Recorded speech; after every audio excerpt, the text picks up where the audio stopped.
ഭാരതത്തിന്റെ അതിർത്തി സുരക്ഷയ്ക്ക് ഭീഷണി ഉയർത്താൻ ശ്രമിച്ച മറ്റൊരു പാക് ചാരക്കണ്ണിയെ കൂടി സുരക്ഷാ ഏജൻസികൾ പൂട്ടി. രാജസ്ഥാനിലെ ബിക്കാനീറിൽ പാകിസ്ഥാൻ ബന്ധമുള്ള യുവാവിനെ പോലീസ് അറസ്റ്റ് ചെയ്തു. ഭീകരവിരുദ്ധ സേനയുടെ കൃത്യമായ രഹസ്യവിവരത്തിന്റെ അടിസ്ഥാനത്തിലാണ് ബിക്കാനീർ അതിർത്തി ഗ്രാമവാസിയായ അനിൽകുമാർ ബിഷ്ണോയി പിടിയിലായത്.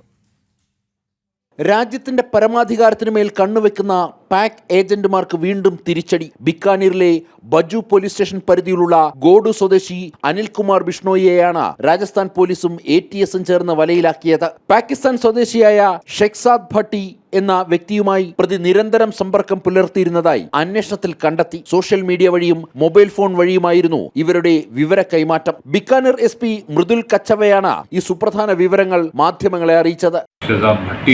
जिसका नाम है, इस पाकिस्तानी व्यक्ति से यह विभिन्न उद्देश्यों से संपर्क कर रहा था.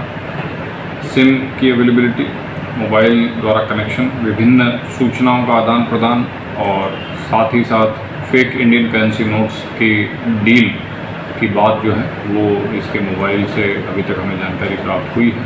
ഭാരതത്തിലെ സിം കാർഡുകളുടെ ലഭ്യത, മൊബൈൽ ഫോൺ കണക്ടിവിറ്റി, അതിർത്തി മേഖലയിലെ സുപ്രധാന വിവരങ്ങൾ എന്നിവ ഷെഖ്സാദ് ഭട്ടിക്ക് പ്രതി കൈമാറിയതായാണ് കണ്ടെത്തൽ. ഇതിനു പുറമെ വ്യാജ ഇന്ത്യൻ കറൻസി നോട്ടുകൾ രാജ്യത്തേക്ക് കടത്തുന്നതുമായി ബന്ധപ്പെട്ട വൻ ഇടപാടുകളും ഇവർ തമ്മിൽ നടന്നതായി പോലീസിന് തെളിവ് ലഭിച്ചു. സംഭവത്തിൽ വിവിധ വകുപ്പുകൾ പ്രകാരം കേസ് രജിസ്റ്റർ ചെയ്ത പോലീസ് പ്രതിയെ കൂടുതൽ ചോദ്യം ചെയ്തു വരികയാണ്. ഭാരതത്തിന്റെ സുരക്ഷാ ക്രമീകരണങ്ങൾ ചോർത്തുവാനും രാജ്യത്തെ സാമ്പത്തികമായി തകർക്കുവാനും ശ്രമിക്കുന്ന ശക്തികൾക്കെതിരെ വിട്ടുവീഴ്ചയില്ലാത്ത നടപടിയാണ് അന്വേഷണ ഏജൻസികൾ സ്വീകരിക്കുന്നത്.